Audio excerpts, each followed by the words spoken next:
ಹಿಂದೆ ಮಹಾಪುರುಷರು ಆಗಿ ಹೋದಂತಹ ಆ ಹೆಸರೇನಿದೆಯ ಇದೆಯಲ್ಲ, ಅದು ಎತ್ತರವಾದದ್ದು.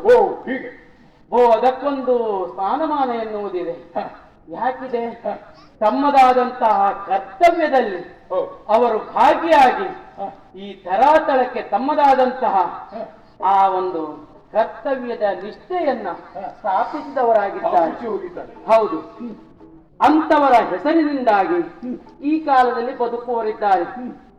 ಹನುಮಂತ ಘನಸಾಹಸಿಗನಾಗಿದ್ದ, ಘನ ಕಾರ್ಯವನ್ನ ಮಾಡಿದ್ದ, ವಜ್ರ ಶರೀರವಾದಂತವ ಎನ್ನುವುದನ್ನ ತಿಳಿದುಕೊಂಡು ಈಗಿನವರೆಲ್ಲ ತಮ್ಮ ಮಕ್ಕಳಿಗೆ ಹನುಮ ಅಂತ ಹೆಸರಿಟ್ಟುಕೊಳ್ಳುತ್ತಾರೆ.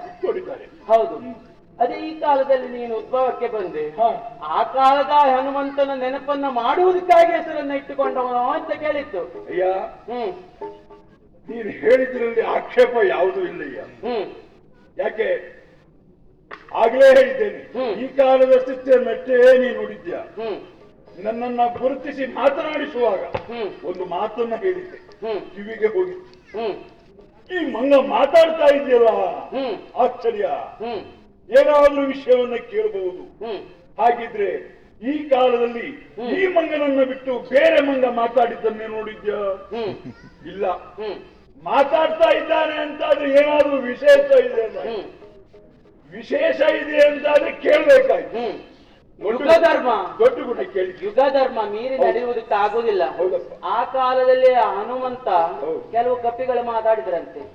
ಈ ಕಾಲದಲ್ಲಿ ಕಪಿ ಒಂದು ಮಾತಾಡಬಾರದು ಎನ್ನುವುದುಂಟ, ಕಾಲಕ್ಕೆ ಸಂಬಂಧಪಟ್ಟು. ಹಾಗಲ್ಲ, ಮಾತನಾಡಬಹುದು ಬೇರೆ, ಮಾತನಾಡುತ್ತಿದೆ ಬೇರೆ. ಈಗ ಒಂದು ವಸ್ತುವಿನ ಎರಡು ವಿಧ, ಮಾತನಾಡುವುದು ಬೇರೆ, ಮಾತನಾಡಿಸುವುದು ಬೇರೆ. ಹೀಗೆ ಒಂದು ವಿಧಿ ಆದ್ರೆ ಇನ್ನೊಂದು ನಿಷೇಧ.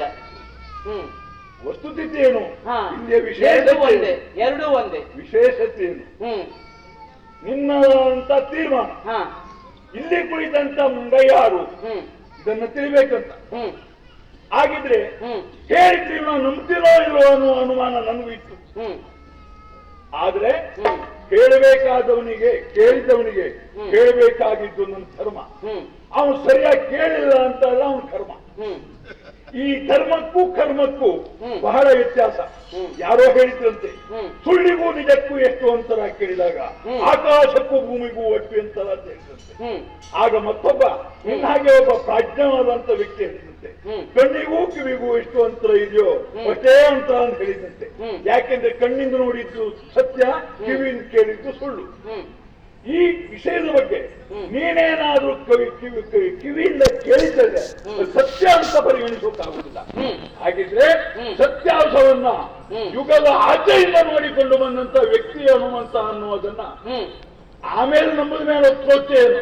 ಇಲ್ಲಿವರೆಗೆ ಹನುಮಂತ ಅಂತ ನೀವು ಒಪ್ಕೋತೇ ಇಲ್ಲ.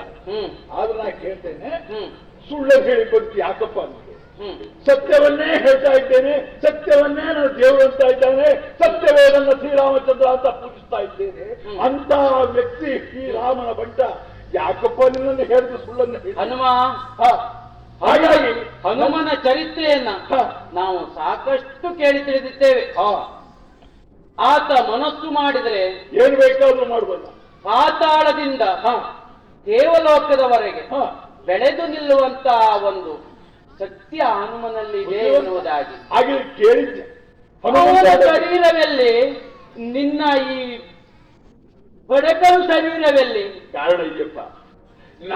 ನಮ್ಮ ಶರೀರ ಹೀಗೆ ನುಗ್ಗುವುದಕ್ಕೆ ಕಾರಣ ಇದೆ. ಇದು ಏನು ಕಾರಣ? ಒಂದು ಕಾಲದಲ್ಲಿ ಸೇತುವೆಯನ್ನು ಕಟ್ಟುವಂತ ಪ್ರಸಂಗ ನಮ್ಮ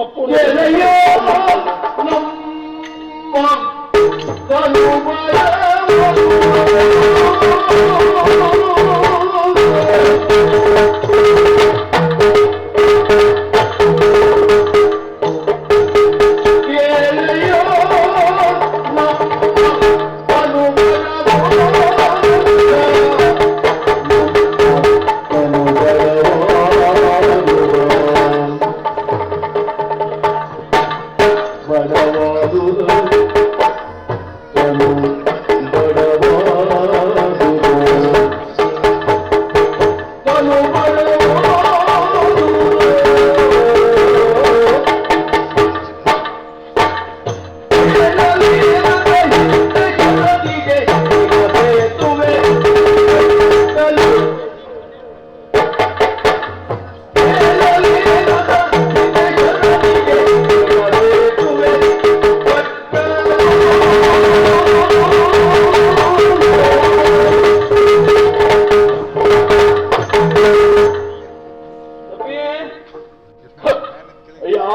ನಿನ್ನ ಈ ಶರೀರ ಹೀಗಾಗುವುದಕ್ಕೆ ಕಾರಣ ಏನು ಎನ್ನುವಂತ ಪ್ರಶ್ನೆ. ಅಯ್ಯ, ನೀನ್ ಕೇಳಿದ್ರೆ ಇಲ್ಲಪ್ಪ. ಯಾಕಿಗಾಗಿರ್ಲಿ ಬಹುಕಾಲದ ದುಃಖನ ನಿರ್ವಹಿಸಿಕೊಂಡ ಬಂದ ನನ್ನ ಬದುಕು. ಇವತ್ತು ಈ ಕೈ ಕಾಲುಗಳು ಬಳಸಲಿದ್ದೇವೆ. ಈ ರೀತಿ ಸುಟ್ಟು ಹೋಗಿದೆ ಅಂತ ಹೇಳಿದಾದ್ರೆ ನಾವು ಮಾಡಿದಂತ ಮಹತ್ ಕಾರ್ಯ ಯಾವುದನ್ನು ಯಾವುದು ಹಿಂದ ಸರದಿಯನ್ನ ಕಟ್ಟಬೇಕು ಅನ್ನುವ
ಮಾತಾಡುವ ಮಹಾಶಯನೇ ಪರಿಸ್ಥಿತಿ ಹೇಗೆ ಹೊಂದಿತ್ತು ಅಂತಾದ್ರೆ ಸೇತುವೆಯನ್ನ ಕಟ್ಟಬೇಕೆನ್ನುವ ಸಂಕಲ್ಪ ನನ್ನೊಡೆಯ ರಾಮಚಂದ್ರ ಮಾಡಿತ್ತು.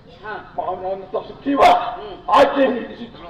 ಓ ಹನುಮ, ಆ ಪರ್ವತವನ್ನ ಎತ್ತಿಕೊಂಡು ಹೋಗಿ ಅದಕ್ಕೆ ಹಾಕಿ, ಆ ಕಲ್ಲುಮಂಡಲನ್ನ ಎತ್ತಿಕೊಂಡು ಹೋಗಿ ಆ ಸೇತುವೆಯಲ್ಲಿ ಈ ಹೇಳಿದ ಮಾತ್ರಕ್ಕೆ ಈ ಹನುಮ ಅವರ ಮಾತಿಗೆ ಶಿರಸಾಷ್ಟಾಂಗ ನಮಸ್ಕಾರ ಮಾಡಿ ಹೋಗಿ ಪರ್ವತವನ್ನು ಒಂದೋ ಎರಡೋ ನೂರಾರು ಸಾವಿರಾರು ಪರ್ವತಗಳನ್ನ ಹೊತ್ತು ಈ ದೇಹ ಜಜ್ಜರಿತು ಹೋಗಿದೆ ಮತ್ತೇನಿಲ್ಲಪ್ಪ.